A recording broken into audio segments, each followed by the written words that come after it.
Today we celebrate the feast of St. Thomas Aquinas, who is probably the greatest Catholic intellectual in the history of the church. He was a Dominican friar. He lived in the 14th century, and it was a time of rediscovery of the texts of the ancient Greek and Roman philosophers, principally Aristotle. So Aristotle had this remarkable philosophical system that really contained all knowledge and all ways of knowing the truth. Thomas Aquinas took that, essentially baptized it, and looked at Aristotle's philosophy through his Catholic lens. And so Thomistic philosophy is so foundational for the church even today.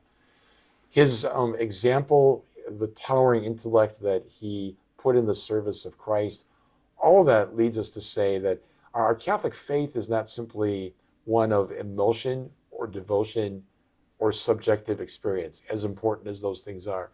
It's also profoundly intellectual. And so when you read the Catechism, you see there the profundity of Catholicism and Catholic thought.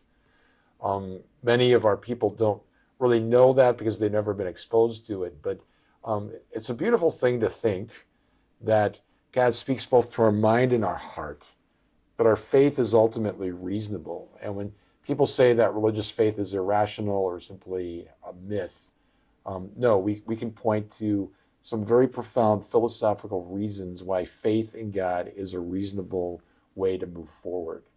I go back to St. John Paul II's encyclical Fides et Ratio, which was beautiful exposition of how faith and reason need each other. And one of the points he made in that encyclical was that faith without reason can become simply subjective or fanatical. Reason without faith simply becomes secular and kind of loses its way. You put faith and reason together, and you have the power of the Catholic faith that leads us both in our mind and our heart to the Lord. So as we honor St. Thomas Aquinas today, I especially want to do a shout out to all of our Catholic schools, our teachers, our principals, our Catholic Schools office. Next week is Catholic Schools Week. So we kick it off kind of with the Feast of Thomas Aquinas today, Feast on Monday of St. John Bosco. But we see in these two Catholic educators the beauty of knowledge that comes together with faith in this united response to Christ.